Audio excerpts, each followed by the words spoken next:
Good evening. This is the CBS Evening News. Dan Rather reporting.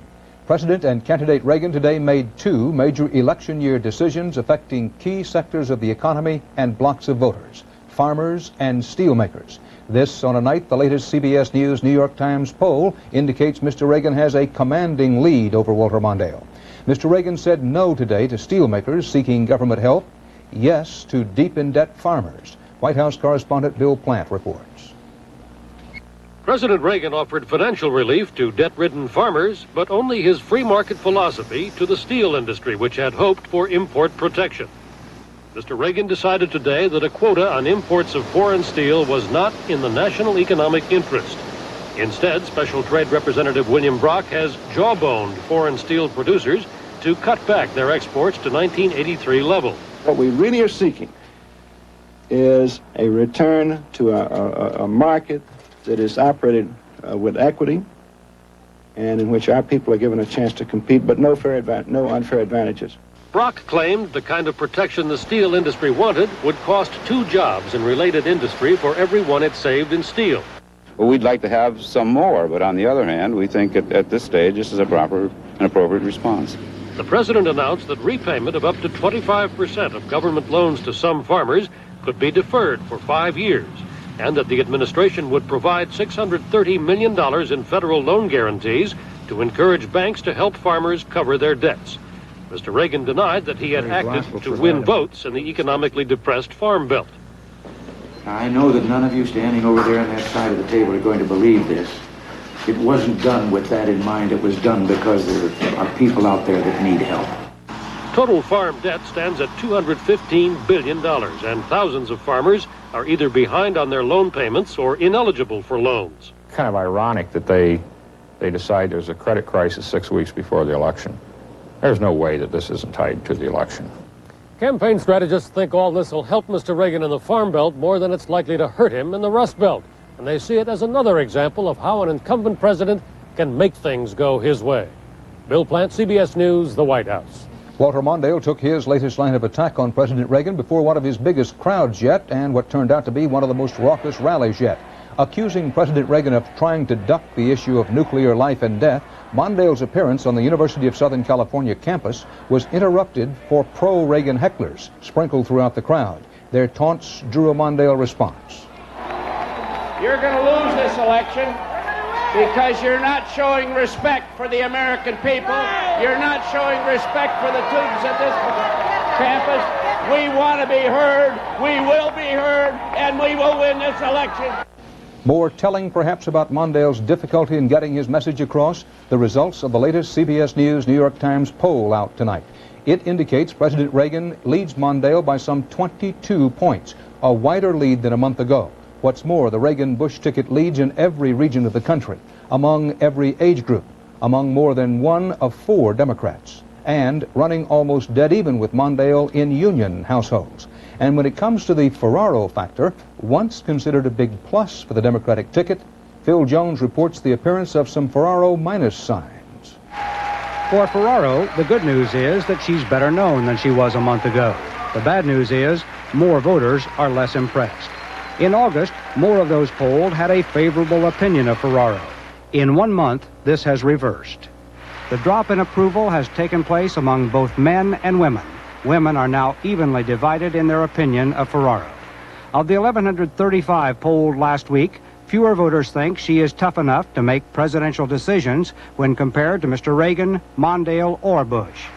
On the campaign trail today, Ferraro was trying to establish her own credentials on the war and peace issue by attacking the president for not leading on arms negotiations.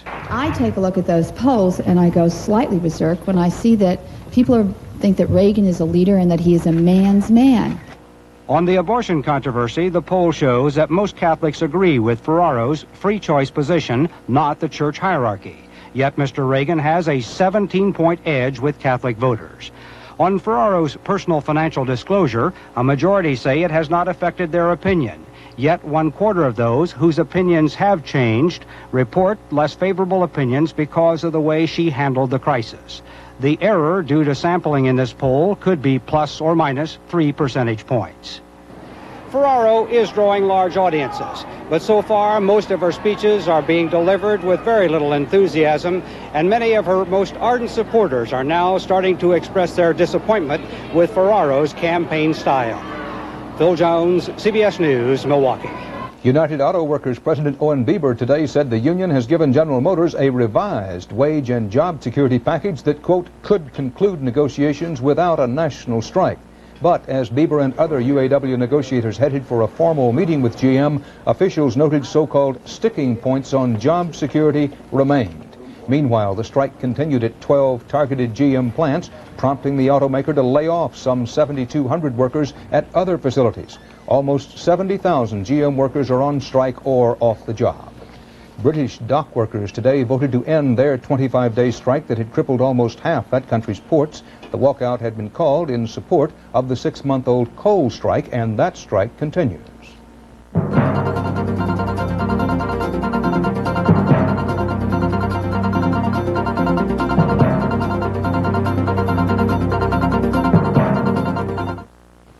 You exercise. You watch what you eat. To help your body work regularly, you look for extra sources of fiber, but you find calories. Introducing new sugar-free Metamucil with NutraSweet, a 1-calorie way to get fiber you need every day. Sugar-free Metamucil is tasty, natural grain fiber from Metamucil, the brand doctors recommend most to maintain regularity. Look for new sugar-free Metamucil, a 1-calorie way to get fiber you need every day. If your teeth hurt when you bite something icy or take a hot drink, do what so many people do. Use Sensodyne toothpaste for sensitive teeth regularly. Sensodyne has a unique pain-relieving formula that helps more people solve their sensitive teeth pain problems than all other desensitizing toothpaste combined. So when you have that ice cream, trust Sensodyne. Accepted by the American Dental Association, Sensodyne helps more people solve their sensitive teeth problems than all other toothpaste combined. The Kremlin office of Soviet leader Konstantin Chernenko was the setting today for Chernenko's second public appearance in 13 days. Soviet television showed a frail-looking Chernenko, who will be 73 on Monday, presenting the Order of Lenin to Greece's Communist Party leader. Chernenko stumbled a bit while delivering a brief speech. Unlike his appearance earlier this month, he wore no makeup and appeared pale. He required no visible assistance in walking. In spite of the chilliest relations since Cold War days, U.S. and Soviet officials today talked with glowing optimism about next week's meeting between President Reagan and Soviet Foreign Minister Gromyko. Secretary of State Schultz predicted a positive message would be delivered. A Soviet official mentioned hopes for a mood of trust. For a while, though, all this was threatened by the Soviets' holding in Siberia of an American supply boat crew. Bill McLaughlin reports.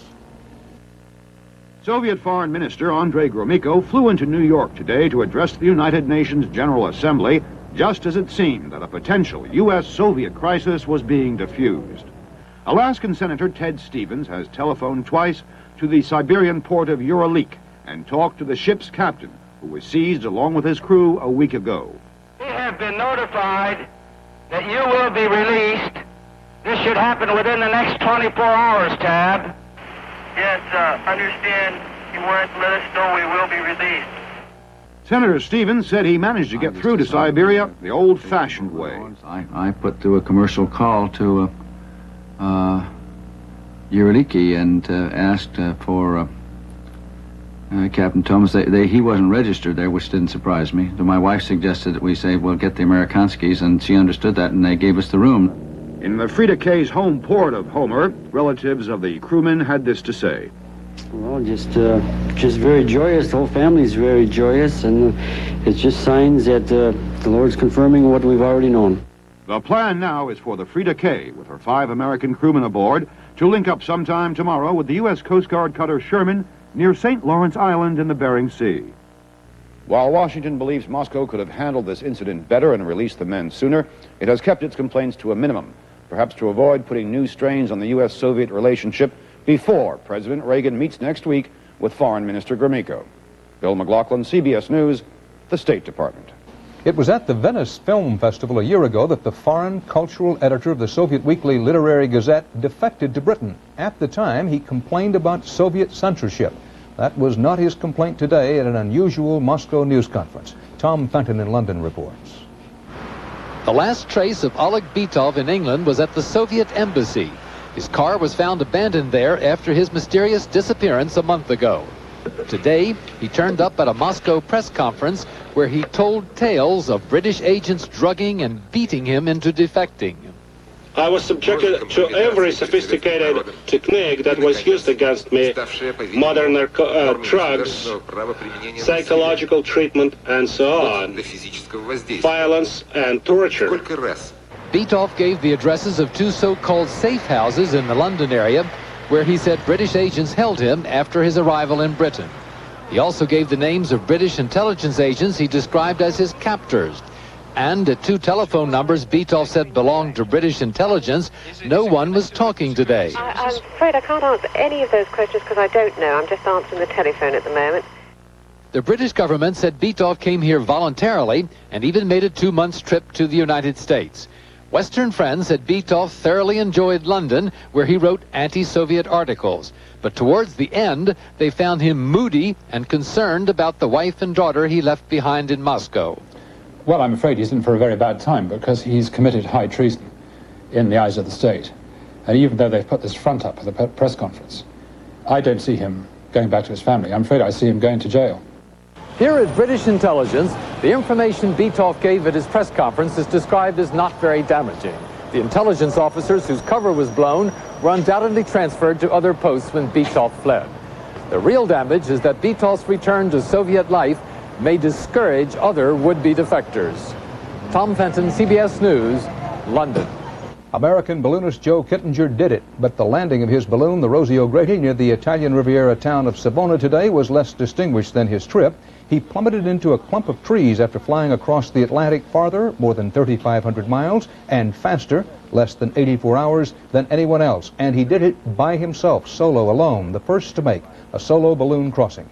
He suffered less damage than his balloon, 2 broken bones in his right foot. The 56-year-old Kittinger described it as damage to his landing gear.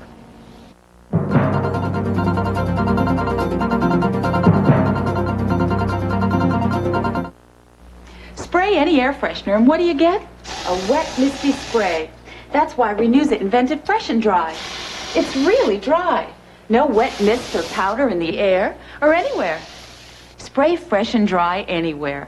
It's so dry, it freshens the air, your carpet, your upholstery, without wetness. Why spray wet? Spray Fresh and Dry from Renewsit. It's dry. The only air freshener you can spray anywhere. On a wonderful day like today, I defy any cloud to appear in the sky, dare any raindrop to plop in my eye. On a wonderful day like today. Subaru presents the only full line of on-demand four-wheel drive vehicles in America. So now, every day can be A wonderful day like today. Subaru, inexpensive and built to stay that way. President Reagan last week again fired on the favorite target of many politicians, the press. There's never a good news economic story on the evening news that is not accompanied by or buried by finding some individuals who have not yet benefited by the economic recovery. Such complaints are not new, but in this election year, in this television age, we thought we should address such criticism directly and specifically. We invited both President Reagan and former Vice President Mondale to speak their minds about the news media. President Reagan declined. Walter Mondale agreed to talk about political coverage and his image. The image I want is of an honest man, telling the truth, willing to take the questions, wanting to be with people, feeling their needs, speaking for them, and thus far able to lead. Isn't your campaign of issues, as you call it, getting the hell beaten out of it by what's being called President Reagan's campaign of images? What we have now is very frustrating, and I'll be honest about it. I'm out every day answering questions at news conferences, maybe 2 or 3 times a day, sometimes more. The president, I believe, and I think the records will show this, is the most isolated president in modern history. Mondale criticized what he called President Reagan's cameo appearances, that is, choosing a backdrop to project a desired image. He specifically cited President Reagan's trip last week to a senior citizens center in Buffalo, New York. There was one good question to be asked, but no one could ask it of him. And that is, Mr. President, if your budget had passed, there wouldn't have been that high rise there at all. You'd have cut the money out for senior citizens. Mondale said that reporters could not get to the president to ask such questions because he was kept at a distance. Any number of philosophers and political realists say those who control the images, those who control the symbols, control the society, certainly to the extent that they can win any election. I think this is not just my problem. I think it's yours as well. It's all the media. Isn't that a threat to open journalism? Isn't that a threat to the right of people to know? I think Americans understand that if politicians are protected from the questions, all we'll ever hear out of them is good news. And all the politician will hear is what he wants to hear. Leadership requires listening as well as talking, answering as well as speaking. And I think that's a vital fault line in American politics, and we should never let any politician get to where I think the president is now, where we can hear him, but he can't hear us. Mr. Vice President, the other day on the evening news, you had the contrast between Walter Mondale in Tennessee, standing in a barn, coat off, perspiring. 110 in there. And President Reagan was at the Grand Ole Opry singing Happy Birthday to Roy Acuff. Now, this is a specific example of what the so-called experts and reporters who follow you say is happening day after day with your campaign. That you once had the Mondale juggernaut that has become a Mondale Edsel because time after time you suffer by comparison on these kind of occasions. Did I really suffer, Dan?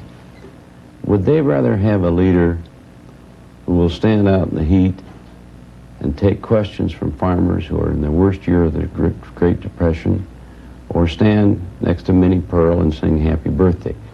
Mr. Vice President, for people who watch the evening news night after night, who are interested in the campaign, want to know what the campaign is really about as opposed to what it may appear to be about, what's your advice or counsel?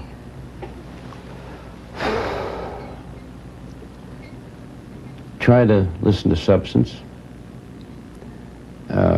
Trust your own judgment. When you think you're hearing baloney, discount it. If they do those things, which I think most Americans do, I think they'll come out about right. The marriage of politics and television is an uneasy arrangement. Campaign coverage is a sensitive subject. We emphasize that we invited both President Reagan and former Vice President Mondale to share their views on this with us. So far, only Vice President Mondale has said yes.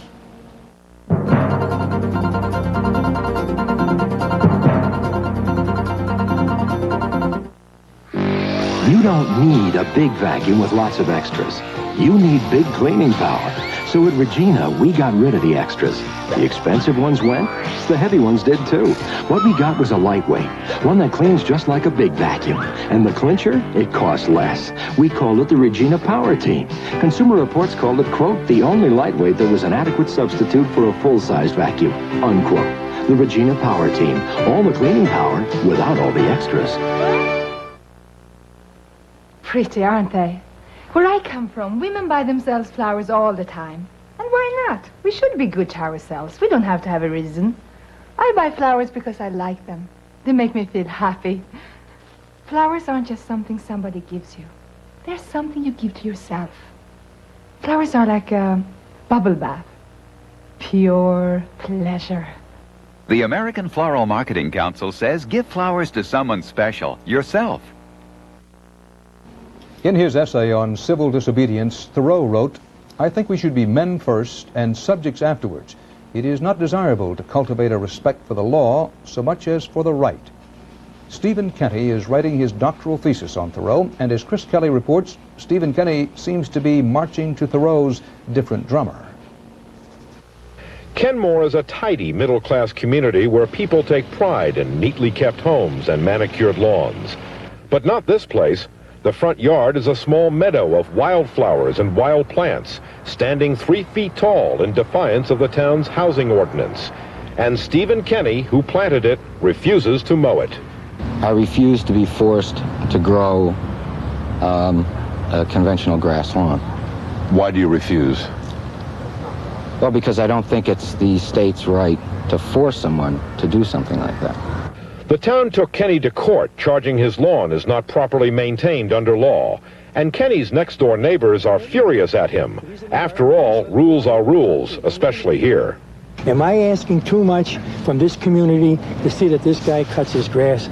If that's an awful lot, then we're in bad problems. While Kenny calls his yard ecologically superior, annoyed neighbors call it a breeding place for rodents and insects. And some people on the block are annoyed at all the fuss. There's a lot of more important things, a lot of big issues and big things to be done besides worrying about one guy on a whole street that's got high grass. Today, Kenny defended himself in court. Despite the potential $1,000 daily fines for not mowing, Kenny says he'll never change his meadow and plans to fight for his right to preserve it for as long as it takes. Chris Kelly, CBS News, Kenmore, New York. John DeLorean's lawyer today said the automaker and his wife, television show hostess Christina Ferrari, have separated. The lawyer said the couple split up about 3 days ago, a month after DeLorean was acquitted of drug trafficking charges. Actor Richard Basehart, whose voice closed this summer's Olympic Games, is dead at the age of 70.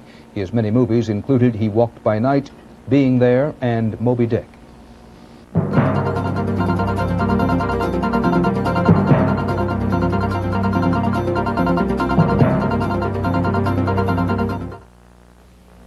The ideal place to manufacture microprocessors would be outer space, far from dirt and dust. This is such a place, the clean room at ITT's Advanced Technology Center. It's 1,000 times cleaner than an operating room. Here, ITT studies the best way to manufacture our chips for telecommunications, chips that are changing how people live on Earth, and someday, who knows where else. People feel at ease when they see Ben Moore on the job. They know they're getting quality. Problem-free painting starts with Benjamin Moore. Everybody's going into woods, and Moore wood has a super ability for penetration and durability. You can just see it by the naked eye. Doesn't ever give us a problem with bleaching or streaking. Make painting easier. Talk to an expert, your Benjamin Moore dealer. You know, we don't have problems when the job is done. A welder becomes mysteriously ill. Then another, and another. But this business has Aetna Life and Casualty behind it. An Aetna environmental expert takes charge. A series of laboratory tests leads to a startling discovery. Vapors from a solvent heated by the welding produced a deadly gas. Aetna solved the mystery. The workers returned to work safely.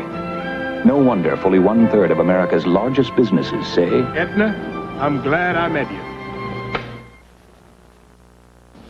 There are an estimated 10 million compulsive gamblers in the United States. In the words of one psychiatrist, compulsive gambling is one of the purest forms of psychological addiction known. And in this society, it is becoming child's play. Harold Dow looks at teenagers gambling their lives away.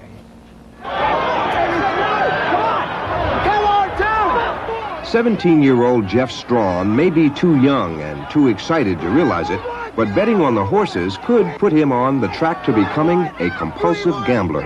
We want bid or have that. I like, jumping up and down and, getting into the winning spirit. When you win, you just got to keep on going. That's the bad part about it. You're supposed to be 18 to bet at the track, but youngsters are allowed in at any age. Ever since New Jersey legalized casino gambling in 1978 and lotteries in 1971, there has been a steady increase in compulsive gambling in the state.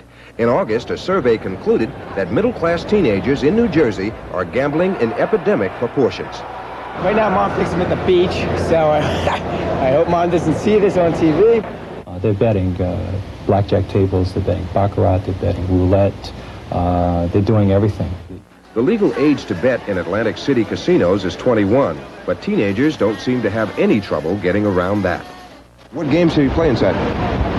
Blackjack. Wheel, blackjack, slots, all of them. Sometimes roulette. You just go up the escalator and you take a right and you're in. The Casino Control Commission's own numbers are staggering. During the first 6 months of 1984, 81,000 minors were prevented from entering casinos. 19,000 were ejected after getting in, and 2,000 were actually observed gambling. It is a trend, an upward trend in numbers that are involved here. Yes, I think that's certainly true, and does mean we're going to have to address the problem more seriously. But for the teenagers, getting in is a game of trying to look 21. After my braces come off, I'm going to try to get in. I think I can, maybe. State lotteries often pay millions of dollars. The winners who appear on television make it sound so easy. $5 million. 18-year-old Doug became a compulsive gambler at 15 and is a member of Gamblers Anonymous. He agreed to talk with us if we didn't reveal his identity. Always in the back of my head was the, pulling off in front of the track in a limousine and a nice suit and having the millions of dollars and owning the 5 cars and a mansion and never having to work for it, just being a big shot. For a brief moment, the only thing you care about in the entire world is whether or not your horse is going to win, and it's just, you forget about everything. I didn't work at the time, so every penny that I went to the track with, I had to steal. Teenagers who gamble at the track or in the casino or with a lottery ticket almost always lose. Experts say the question is this: how many young people will be able to control that urge to try to win back the money they've lost, and how many will become compulsive gamblers who can't stop until they lose everything? I know that I'd be gambling every day. I wouldn't have any friends. I wouldn't have any family. I'd be stealing. The only thing that would be in my mind would be gambling. And I'd have no emotions, and I wouldn't care about anybody, and that's not much of a life. Harold Dow, CBS News, New York. And that's the CBS Evening News for this Tuesday. CBS News will have the second in a series of special reports on Campaign 84 tonight at 11:30, 10:30 Central Time. Until then, Dan Rather, thank you for joining us. Every day you rush, my lady. Every day you race. A good night's sleep on Sealy's Best can help you experience your best. You're pushed, you're pulled, but you do your best, and you do it with such grace. Because Sealy Posturepedic is uniquely created to give you sheer comfort to ease the day's stress, you'll experience your best after you experience Sealy Posturepedic. You do your best, and you do it with such grace. What makes Carnival's fun ships the most popular in the world? In the morning, in the evening, ain't we got fun? Not much money, oh, but honey, ain't we got fun? The food is great here, there's never a bill. We'll stay up late, dear, let's not miss a thrill. Sunny weather, all together, we've got the fun. Fun! That's what makes Carnival's fun ships the most popular cruise ships in the world. Along the southern tier of western New York, against the foothills of the Allegheny Mountains, dairymen create a unique, smooth-textured cheese with a brisk sharpness. Stouffer's calls it Van Zwanenberg cheddar. Rich and firm, this natural cheese is aged for almost a year, until its cheddary goodness fairly snaps with flavor. Now you know one of the reasons why Stouffer's macaroni and cheese is as good as can be.